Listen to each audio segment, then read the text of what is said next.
जी, सबसे पहले तो आपका बहुत बहुत स्वागत है हमारे मंच पर। और अब बातचीत का सिलसिला शुरू करेंगे। देखिए मीडिया जी, बहुत बहुत शुक्रिया आप लोगों का कि आपने इस तरीके का मंच सजाया जिस पे ग्रोथ के बारे में चर्चा हो सके कि हरियाणा की तरक्की कितनी हुई, कितनी होनी चाहिए। देखिए आप मीडिया प्रभारी भी हैं। मैं सबसे पहले तो आपसे प्रदेश के बारे में ही जानना चाहूंगी, आपका क्या ओपिनियन है प्रदेश को लेकर कि बीजेपी सरकार कितना कार्य प्रदेश को लेकर कर रही है और प्रदेश फिलहाल कितनी ऊंचाइयों पर पहुंच रहा है? देखिए, मुझे लगता है कि बीजेपी को बहुत ही अनप्रेसिडेंटेड मौका मिला। तीसरी बार मौका मिलना कोई छोटी बात नहीं होती है। हरियाणा के लोगों ने भारतीय जनता पार्टी पर बार बार विश्वास जताया, लेकिन इस उम्मीद में जताया युवाओं ने कि उनको रोज़गार मिलेगा। इस उम्मीद में भरोसा जताया कि किसानों को उनकी फसल का सही दाम मिलेगा, मुआवजा समय पे मिलेगा। बहुत सारी उम्मीद लोगों ने ये सजा के रखी थी कि सुरक्षित बनेगा हरियाणा प्रदेश। लेकिन जो की पैरामीटर्स होते हैं, ये तो नहीं सोचा था वोट देते वक्त लोगों ने, सरकार बनाते वक्त, कि इंडस्ट्री छोड़ छोड़ के चली जाएगी हरियाणा को। ये तो नहीं सोचा था कि मॉडर्न सिटी बनाने का, इंडस्ट्रियल सिटी बनाने का दावा भारतीय जनता पार्टी करेगी। लेकिन चुनाव के बाद 11 साल हो गए अब इनको सरकार के अंदर, 11 साल में एक IMT अगर ये बता दें कि जो इन्होंने बनाया हो, जो इनका इंसेप्शन हो, जो इन्होंने शुरू किया हो, या फिर ये बता दें कि कितना रोजगार युवाओं को दिया।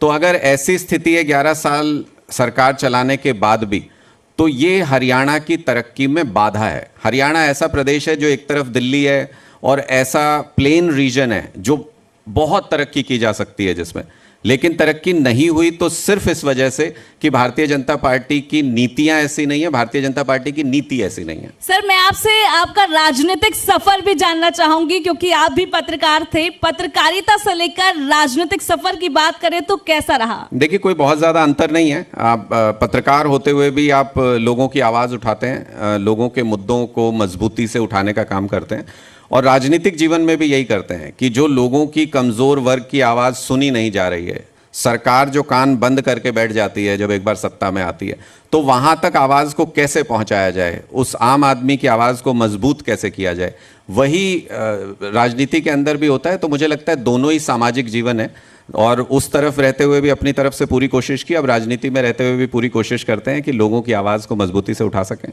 धना साहब, लगातार बीजेपी कहती है कि आम आदमी पार्टी जो प्रयास कर रही है वो बेकार प्रयास कर रही है, या यूं कहें कि सूर्य चलाकर गोलियां राह दे को भून, और फिर भी खोद रहे हैं नहर कुछ पागल नाखून। ये पंक्तियां सटीक बैठती हैं। लेकिन क्या आप मानते हैं कि हरियाणा में आपने खुद धरातल पर जाकर मेहनत की लेकिन कुछ हाथ नहीं लगा, और दिल्ली में जिस तरह के दावे और वादे किए गए वहाँ से भी जनता ने बाहर का रास्ता दिखाया, तो क्या आगे की रणनीति है? क्या देख रहे हैं, क्या कमियां रहीं, और अब कैसे और मजबूती के साथ हम और आगे बढ़ेंगे? देखिए, मुझे लगता है कि आम आदमी पार्टी का काम इस देश में राजनीतिक विकल्प पेश करना है। वही काम हमारा हरियाणा में भी है, वही दिल्ली में भी है, वही पंजाब में भी है, और पूरे देश के हर राज्य में हमारा काम है कि अगर आप बीजेपी और कांग्रेस से परेशान हैं, अगर आप इनसे दुखी हो चुके हैं, तो आपके सामने एक ऐसी पार्टी मौजूद है जो आपके बेसिक मुद्दों पे काम कर सकती है। मैं आपको दिल्ली का उदाहरण देता हूं, आपने क्योंकि कहा कि दिल्ली से भी हम सत्ता से बाहर हो गए। पहली बात तो जिस तरीके से भारतीय जनता पार्टी चुनाव लड़ती है, साम दाम दंड भेद सब कुछ, सिस्टम, ED CBI सब कुछ इस्तेमाल कर लिया, फिर भी सिर्फ 1% वोट का अंतर है दिल्ली के अंदर हमारे और बीजेपी के बीच में।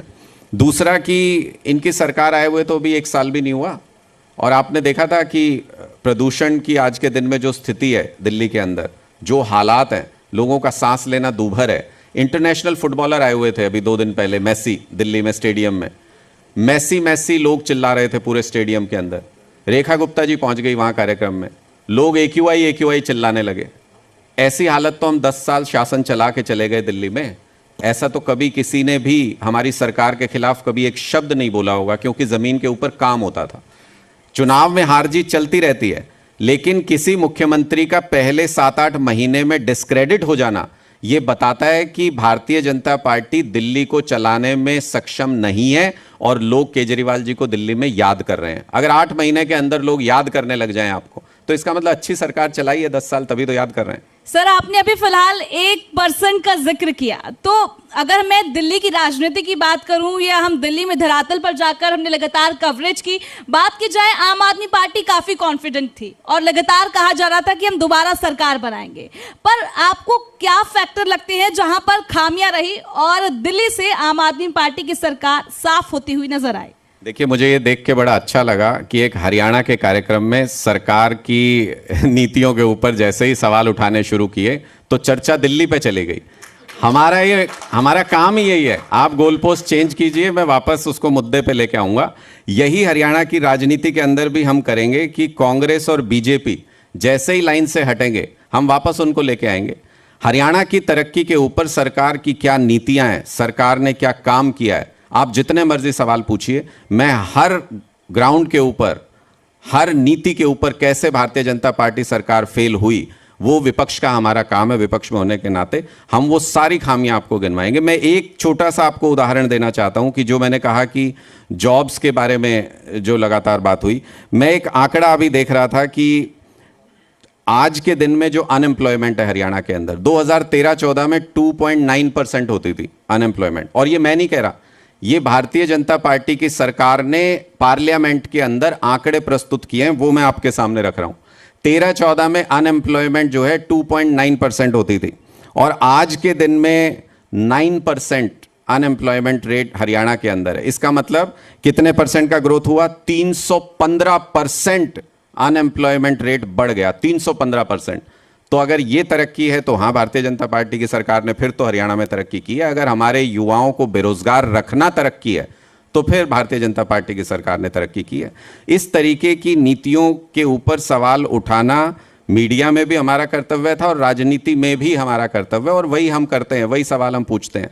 वो कभी बीजेपी को बुरे लग जाते हैं और आजकल हरियाणा में ऐसी हालत हो गई है कि कांग्रेस को भी ये सवाल बुरे लगते हैं। मतलब सवाल हम बीजेपी से पूछते हैं, बुरे कांग्रेस को लग जाते हैं। गुजरात में भी यही हालत है और हरियाणा में भी यही हालत है।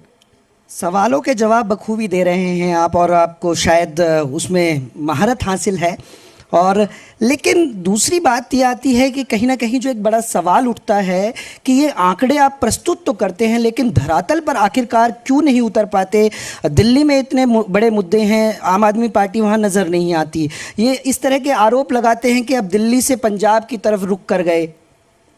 भाई, मैं आपको यही तो कह रहा हूं कि दिल्ली के अंदर इस वक्त प्रदूषण सबसे बड़ा मुद्दा है। पूरी दुनिया में इन्होंने हमारी हिंदुस्तान की बेइज्जती करा दी। दुनिया के जो टॉप 10 प्रदूषित शहर हैं उसमें दिल्ली सबसे टॉप पे है। सेकंड नंबर पे पाकिस्तान का शहर है, लेकिन वो आधे से भी कम वहां पे AQI है। तो इसका मतलब कि भारतीय जनता पार्टी ने 8 महीने की सरकार में यह उपलब्धि हासिल की है कि दिल्ली को दुनिया का सबसे प्रदूषित शहर बना दिया। ना इनके पास कोई विंटर एक्शन प्लान है, और अगर स्टेडियम के अंदर, भरे स्टेडियम में दिल्ली की मुख्यमंत्री के खिलाफ AQI के नारे लगने लग जाएं और आप ये कहें कि हम विपक्ष के तौर पे अपनी भूमिका नहीं निभा रहे हैं, हम लोगों को इन्फॉर्म नहीं कर पा रहे हैं, तो ये तो गलत आरोप है। लोगों को जानकारी हुई, लोग उस मुद्दे के बारे में बात करना चाहते हैं, तभी तो इतना विरोध हो रहा है भारतीय जनता पार्टी का, उनकी गलत नीतियों का। तो विपक्ष के तौर पे हमने दिल्ली में भी मजबूती से अपनी जिम्मेदारी निभाई, देश में भी निभाएंगे, और हरियाणा के अंदर भी मैं आपको बता दूं, हरियाणा में जो हमको जिम्मेदारी मिलेगी वही तो निभाएंगे। मैंने नौकरी के लिए आवेदन दिया, आपने मुझे नौकरी नहीं दी, लोगों ने कहा कि नहीं नहीं भाई, अभी तुम इस नौकरी के लिए एलिजिबल नहीं हो, और फिर साल भर बाद आप मुझसे ये कहो कि यार 9 से 5 आते नहीं तुम तो नौकरी पे, तुम 9 से 5 दिखते नहीं हो नौकरी की टेबल पे, तुम्हें तो होना चाहिए हमेशा। अरे भाई, जिसको विपक्ष की भूमिका दी है हरियाणा के लोगों ने, कांग्रेस पार्टी को विपक्ष की भूमिका दी है, उससे सवाल पूछिए ना कि वो कहां रहते हैं, उससे सवाल पूछिए कि सदन में क्यों नहीं सवाल पूछते। उनसे पूछिए कि भूपेंद्र हुड्डा जी पिछले 1 साल में सड़क के ऊपर कितनी बार उतरे हैं लोगों का मुद्दा उठाने के लिए। तो ये जो जुगलबंदी चल रही है बीजेपी और कांग्रेस के बीच में, इसको एक्सपोज करना हमारी जिम्मेदारी और हम करेंगे बिल्कुल। तथ्यों और आंकड़ों पर आधारित आम आदमी पार्टी को माना गया, जब आई तो आंकड़ों को दिखाकर लोगों के बीच आई। क्या आप मानते हैं कि कांग्रेस लगातार आरोप लगा रही है कि बीजेपी वोट चोरी करती है? तो क्या आप इस चीज़ से वाकिफ़ हैं कि SIR में कमी है, या जिस तरह की स्थिति है कांग्रेस जो आरोप लगा रही है सही है? देखिए, मुझे लगता है कि भारतीय जनता पार्टी फर्जी वोट बनवाती है और असली वोट कटवाती है, इसमें कोई दो राय नहीं है। ये हम ऑन कैमरा प्रूव कर चुके हैं। दिल्ली के अंदर 100 लोग हमने ऐसे बिठा दिए थे जो जिंदा थे और उनको मृत बता करके और उनको वोटर लिस्ट से काट दिया। उन्होंने खुद कहा कि भाई हम जिंदा हैं। तो ये तो इसमें तो कोई दो राय नहीं। वहाँ पर इन्होंने सांसदों और मंत्रियों के घरों पर 30-30, 40-40 वोट बनवाए, वो हमने कैमरे के ऊपर प्रूव किया। तो इसमें कोई दो राय नहीं। लेकिन कांग्रेस पार्टी जिसको मुद्दा बनाती है और वोट चोरी का सो कॉल्ड जो टैग दिया है, उसकी हवा भी निकालने का काम खुद कांग्रेस पार्टी ही करती है। ये बीजेपी ने जिम्मेदारी दे रखी है राहुल गांधी को, कांग्रेस के नेताओं को, कि आप समय समय पे प्रेशर कुकर की जैसे सीटी प्रेशर ईज करती है, वैसे समय समय पे मुद्दों को हल्के तरीके से उठाइए और उसके बाद उन मुद्दों को डाउन कर दीजिए इस तरीके से। तो यही इनकी जुगलबंदी है जिसका एक्सपोज होना बहुत जरूरी है, ये लोगों के सामने आना चाहिए। सर, मैं आपसे पूछना चाहूंगी, आने वाले समय की मैं बात करूं या फिर अगले चुनाव की बात करूं, तो अब आम आदमी पार्टी को कहां पर देखते हैं? देखिए, बहुत मजबूत तरीके से हम लोगों के बीच में अपनी बात लेके जाएंगे, सरकार की खामियों को लेके जाएंगे, सरकार किन किन मुद्दों पर विफल रही उस पे लेके जाएंगे। हरियाणा के अंदर अगर अनएम्प्लॉयमेंट सबसे ज़्यादा हो गया इतिहास का, तो ये लोगों को जानना ज़रूरी है। उसके बाद निर्णय लोगों को लेना है, क्योंकि लोकतंत्र में लोग सब कुछ होते हैं। अगर हरियाणा के अंदर इंडस्ट्रियल ग्रोथ खत्म हो रही है और इंडस्ट्रीज भाग रही है हरियाणा से, तो ये हरियाणा के लोगों को पता होना ज़रूरी है। उसके बाद वोट देना उनका काम है, वो हमें देंगे किसी और को देंगे, ये दूसरी बात है। तो आज के दिन हमारा काम लोगों को इन्फॉर्म करना है।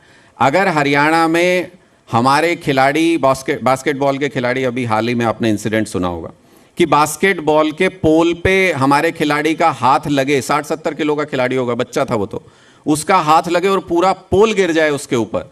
और ऐसी एक घटना नहीं, ऐसी 2 घटनाएं 3-4 दिन के अंतराल पे हो जाएं और उसके बाद फिर सारे स्टेडियमों के अंदर सरकार ये कहे कि नहीं भाई खेलना बंद करो, पहले इन्हीं की जांच कर लें।